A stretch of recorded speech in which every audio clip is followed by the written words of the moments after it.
There have been changes of leaders in Japan and South Korea this week, which means that all four major countries in North Asia have different people in charge from a year ago. And the families of each of them have a history of struggle and conflict. So what can we expect for 2013? Welcome to Agenda. I'm Colin Chapman, and with me is Senior North Asia Analyst Rodger Baker. Rodger, let's start with Japan. Shinzo Abe now has the so-called supermajority, which allows him to override any upper house vetoes of his legislation. So what legislation can we expect? I think we're going to see Abe, despite the fact that he's got this advantage right now, in some ways he's going to be a little bit cautious. I think his first focus is going to be on economic stimulus. He may try to use this time to work a little bit towards constitutional change on the military or towards being able to work out a better deal with the Russians in regards to the Northern Territories. But he does have in the summer upper house elections, and so he can't push this too far yet. He's got to give himself some space to win those elections as well. It's suggested he'll replace the governor of the Bank of Japan with someone less conservative, more malleable. But then the bank did what Abe actually wanted them to do this week and ease monetary policy. Yeah, whether he replaces the bank head or whether he just works with the bank head, I think that either way we're going to see the Japanese work to adjust their currency, to really try to boost their exports. They've been having some problems with the Chinese. The Chinese have been reducing imports from Japan. And so they need to be more competitive with the Koreans. And this is something also that we're seeing that the Koreans are very worried about, is the potential for Japan to start narrowing the gap in the cost of goods right now. Now, in terms of defense strategy, he did promise to redraft the constitution to bolster the role of the military. I think that Abe is definitely going to try to push forward with the formal normalization of Japan, the constitutional change to adjust the legal structure that underpins the Japanese defense forces or the Japanese military. The United States supports this, but at a slower pace. Many of the countries in the region may be a little bit nervous about that. But in many ways, the Japanese have been making that change anyway. And the Japanese military has advanced weapon systems. It's got advanced training. It's got better interoperability. And so in many ways, it's really just removing that last little fiction rather than a fundamental alteration of the Japanese military capabilities. Right. Now, when in power before, the Liberal Democrats had a record of being bloated and corrupt. Will Abe be able to prevent a return to those bad old ways? There's certainly a difficulty with the LDP in simply going back to tried and true methods. Those methods weren't always effective for them anyway. They did end up losing power to the DPJ. The bureaucracy remains fairly strong. We're already seeing them thinking about using construction and infrastructure development, which puts them back into that same cycle again. At the same time, the rise of this third pole is really starting to push against that bureaucratic structure. It goes back also to when Koizumi, when he was prime minister, was starting to chip away at the edges of the bureaucratic structure. And I think that in some ways Abe is caught between the need to utilize that and a need to start to break down that element of Japanese politics. The powerful Japanese business group Kedanren is pushing Abe to lead the country into the Trans-Pacific Partnership that's also backed by the United States. Do you think the TPP has legs?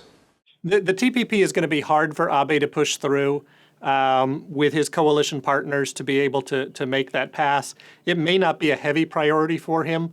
It will depend in some sense also on what progress that he or the Japanese manage to make in discussions in regards to a trilateral free trade area with South Korea and with China.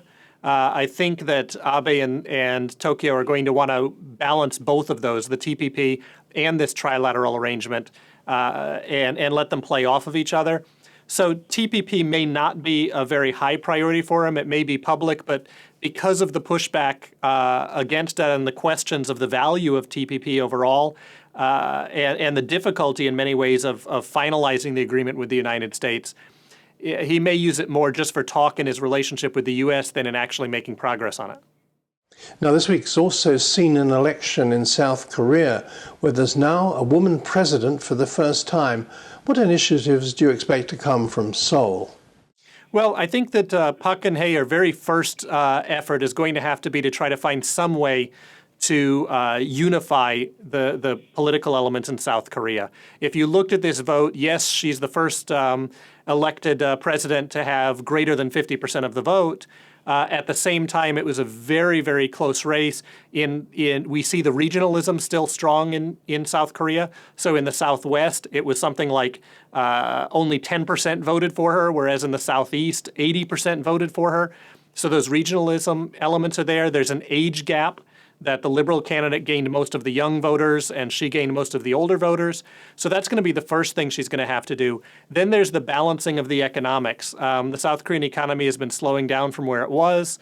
There is a need to adjust the growth of the big chaebol. They've been doing a lot of taking over small and medium-sized businesses in the country, taking over the mom and pop shops.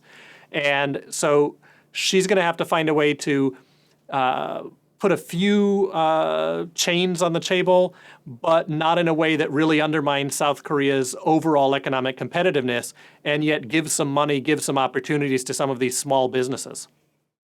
Rodger, looking finally at North Asia as a whole, it's possible to be uneasy about the year ahead. South Korea's new president is the daughter of a dictator. North Korea is a hermetic dynasty led by the grandson of its founder. Mr. Xi in China is the son of a Communist Party revolutionary hero. And Mr. Abe is the grandson of a World War II minister who helped to run Japanese-occupied Manchuria. The history isn't good, and actually the optics haven't been good either. These people are far from being bosom pals. Well, I think what we're seeing in Northeast Asia is very interesting in that you have this almost very nationalistic drive in each of these countries, whether it's through election, through the rejection of the existing parties, or just through the way in which the parties are shaping and organizing themselves. There is a long history with all of these candidates with their family lineages that goes back into regional politics. And at a time where people have been focusing for the past few decades on this concept of globalization and the breaking down of barriers, I think one of the things that we're seeing in Northeast Asia is the reflection that geopolitics matters, that history matters, that the national interests are very strong in each of these countries, and they're seeing a shift in the way in which they can balance with each other. And watching as you see a more conservative candidate in Japan, a more conservative candidate in South Korea emerge, even in China, in North Korea, perhaps the slightly less conservative than his father, but he's there. I think the other thing that we're going to see is as you see Japan reemerge as a normal in the sense of having the military as a potential tool of politics, as a normal state. We see the Chinese continue to be more assertive in their territorial claims. This may actually provide some impetus for the two Koreas who will feel stuck between to actually start to lean towards each other and over the next 3 or 4 years find ways to strengthen cooperation with each other in the face of this rising change in the regional balance of power. Rodger, we'll leave it there for now, but this is obviously something Stratfor will watch closely next year. And that's Agenda. A happy Christmas to you all. See you again next week.